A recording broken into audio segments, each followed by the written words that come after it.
말복을 맞아 지역 곳곳에서 이웃과 정을 나누는 행사가 이어졌습니다. 지역 어르신들이 무사히 여름을 날 수 있도록 따뜻한 나눔을 실천하고 있는 현장에 다녀왔습니다. 검찰이 건설사의 금품을 요구한 의혹을 받고 있는 한 순천시 의원에 대해 사전 구속영장을 청구했습니다. 해당 의원은 혐의를 부인하고 있는 것으로 알려졌습니다.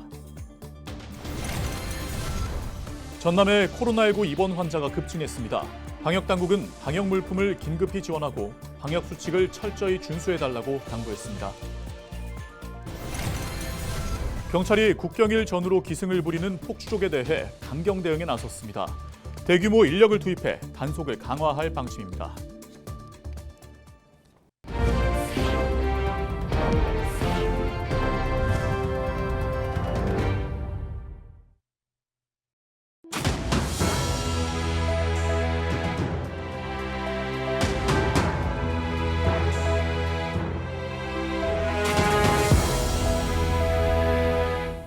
시청자 여러분 안녕하십니까? 헬로티비 전남 뉴스입니다. 40여일째 이어진 폭염에 지친 어르신들과 장애인들에게 삼계탕과 콩국수를 대접하는 훈훈한 행사가 열렸습니다. 말복을 맞아 열린 이번 행사를 통해 지역사회가 공동체의 의미를 되새겼습니다. 장혜원 기자의 보도입니다. 목포에 있는 한 노인복지관. 갖은 채소와 인삼을 듬뿍 넣은 삼계탕과 수박, 떡 등 맛있는 음식이 식판에 담깁니다. 자원봉사자들은 식판을 들고 분주히 움직입니다. 말복을 맞아 목포 지역 어르신 400여 명을 모시고 삼계탕 나눔 행사가 열린 겁니다. 25주년 기념을 하당복지관에서 말복 행사로 하기로 했습니다. 올해 2024년도가 엄청 더운 한 해였습니다. 그래서 어르신들이 오늘 맛있게 드시고 올 한 해 건강하셨으면 좋겠습니다. 어르신들은 정성 가득한 삼계탕을 받아들며 한박 웃음을 짓습니다. 오늘 무료 글씨가 한다 해서 또다시 이렇게 너무 기쁩니다. 오늘도 맛있게 먹고 여러분들도 다 좋아하세요. 장애인 복지관에서는 시원한 콩국수를 대접하는 행사가 열렸습니다. 이곳을 이용하는 장애인 200여 명이 시원한 콩국수를 먹으며 말복을 이겨냅니다. 말복이라고 이렇게 복지관에서 준비해 주시고 참말로 고맙게 생각합니다. 경찰과 자원봉사자들은 콩국수를 나누며 어려운 이웃에게 힘이 되어줍니다. 저희 장애인 복지관에서 오늘 말복인데 뜻깊은 좋은 날을 우리 장애인들을 위해서 한다고 해서 저희가 자원봉사 나왔습니다. 고물가에 외식조차 어려운 요즘 무더위에 취약한 어르신과 장애인들은 복지관에서 제공하는 든든한 한 끼로 말복을 이겨내고 있습니다. 삼계탕과 콩국수 나눔 행사가 진행되면서 지역사회에 훈훈함을 더하고 있습니다. 헬로티비 뉴스 장혜원입니다. 검찰이 건설 현장에서 발생하는 민원을 해결해주겠다며 건설사에 금품을 요구한 순천시의회 A 의원에 대해 사전 구속영장을 청구했습니다. 앞서 전남경찰청 반부패 수사 2대는 A 의원에게 특정범죄 가중처벌법상 뇌물 혐의를 적용해 지난 4월 관련 서류와 컴퓨터, 휴대폰 등을 압수수색한 것으로 알려졌습니다. A 의원은 혐의를 부인하고 있는 가운데 구속영장 심사는 이번 주 내에 이루어질 예정입니다. 전남에서 코로나19 관련 환자가 증가하면서 방역당국이 방역물품 지원에 나섰습니다. 전남도는 코로나19 환자가 증가세를 보이는 만큼 노약자 관련 시설 800여 곳을 대상으로 마스크와 손소독제, 진단키트 등 방역물품 4만 2천여 개를 각 시군 보건소에 지원하고 예방수칙을 안내해달라고 당부했습니다. 한편 전남은 지난달 둘째 주까지 2명이었던 코로나19 입원 환자가 8월 들어 30명까지 늘었고 전국적으로도 같은 기간 148명에서 861명으로 증가했습니다. 해마다 광복절과 같은 국경일이면 어김없이 등장하는 불청객이 있습니다. 바로 폭주족인데요. 대형 사고에 대비해 경찰이 단속에 나섰습니다. 보도에 송하영 기자입니다.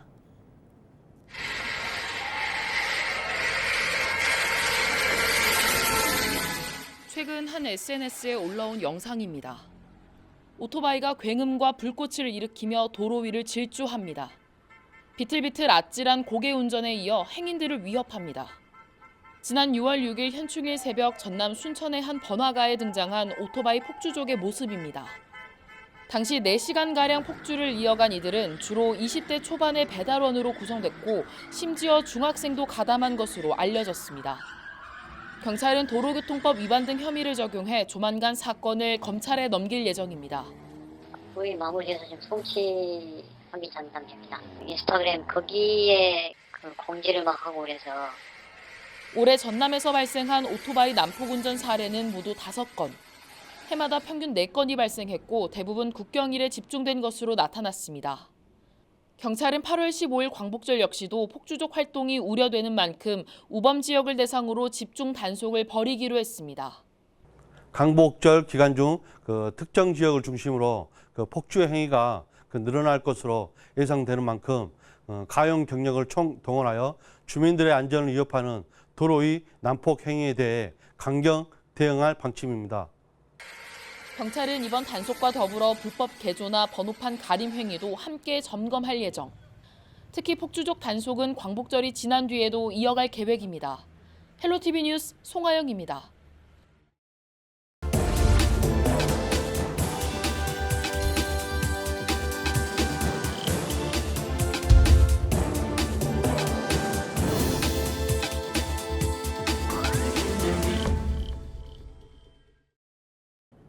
케이블 TV 공동기획 지역을 살려라 순서입니다.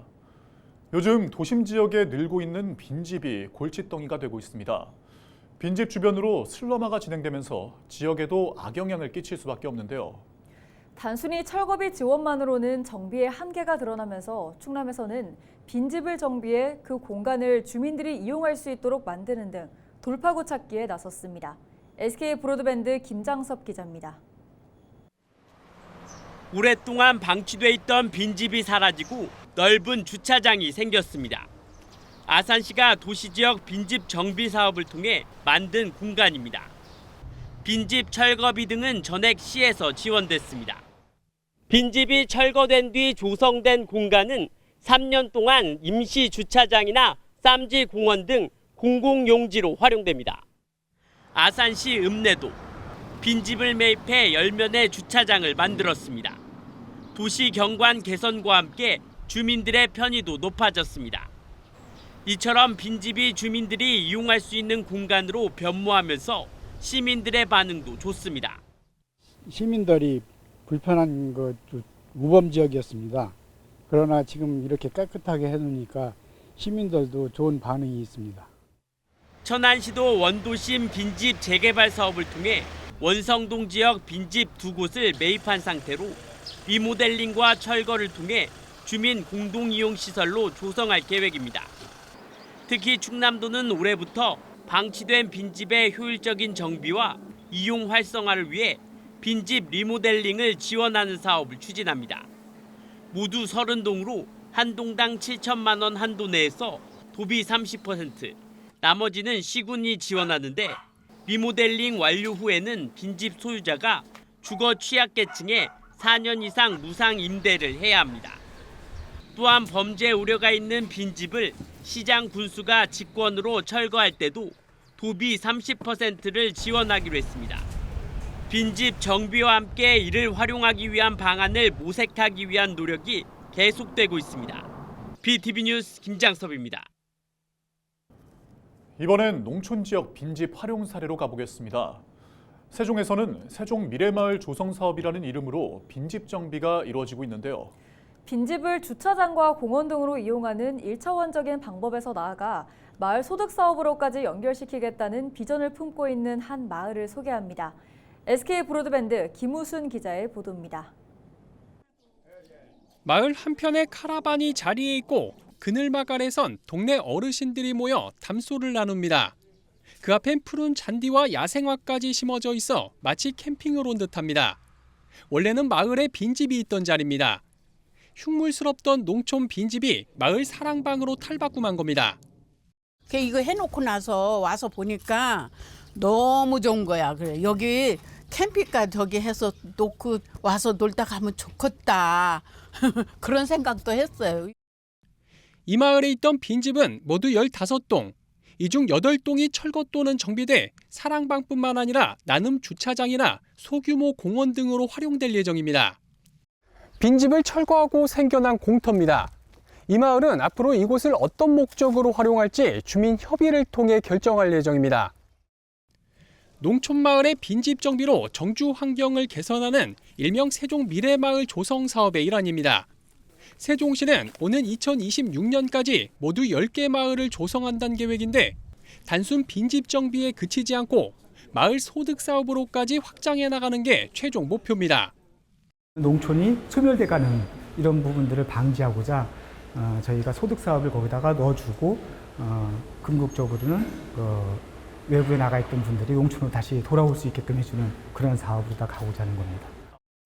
소유주는 빈집을 정비하는데 비용이 들지 않아 부담이 적고 마을 주민들에겐 생활 환경이 개선되는 일석이조의 효과가 기대됩니다. 주민 여러분들이 엄청 좋아하고 호응하고 있습니다. 뭐 어차피 빈집이 있었던 것이 험악한 곳이 이제 사라지니까 조금 주민들은 참 고맙다고 생각하고 있습니다. 다만 고민은 지속 가능 여부입니다. 세종 미래마을은 기존의 여러 농촌 정비 사업을 한 곳에 집중하는 방식인데 마을당 수억 원의 예산이 소요돼 중장기적으로 이끌어갈 수 있을지 미지수입니다. 결국 지속 가능하기 위해선 정부 지원이나 제도적 뒷받침이 무엇보다 절실해 보입니다. BTV 뉴스 김우순입니다.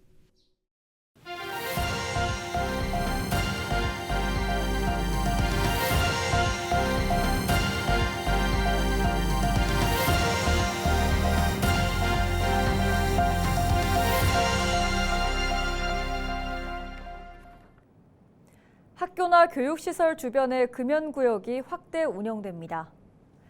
금연구역은 어린이집이나 유치원, 각 초중고등학교가 해당되고 적용되는 기준은 기존 10m 안팎에서 30m로 확대됩니다. 다만 학교 절대보호구역은 학교 출입문에서 반경 50m까지 그대로 유지됩니다. 교육시설 금연구역 확대는 17일부터 시행되고 금연구역에서 흡연하다 적발되면 10만 원의 과태료가 부과될 수 있습니다. 연일 무더위가 기승을 부리는 가운데 전남도가 폭염으로 인한 피해 최소화에 집중하고 있습니다. 전남도는 폭염 취약업종 사업장을 중심으로 근무시간 조정 등 권고조치 이행 여부를 점검하고 폭염 저감시설을 설치하는 등 사업비 2천억여 원을 투입하고 있습니다. 이와 함께 고수온 등으로 집단 폐사 우려가 큰 가축과 수산업계에 고온 스트레스 완화제와 예방 백신 등을 공급하고 있습니다. 한편 14일 기준 전남 지역의 올해 폭염 누적 일수는 42일로 이로 인해 온열질 환자 280여 명이 발생하고 가축과 어류 45만여 마리가 폐사한 것으로 집계됐습니다. 전남도와 전남교육청이 교육발전특구 2차 시범지역으로 선정된 10개 지역과 협력 체계를 구축했습니다. 각 기관은 지난 13일 한자리에 모여 교육발전특구 지향점을 공유하고 지역 특성을 반영한 세부 운영계획에 대한 논의를 진행했습니다. 전남도와 전남교육청은 이번 회의에서 나온 다양한 의견을 토대로 기회발전특구와 문화특구 등 정부 4대 특구에 이어 전문인재 육성을 위한 지산학 연계 방안 구축에 집중할 계획입니다.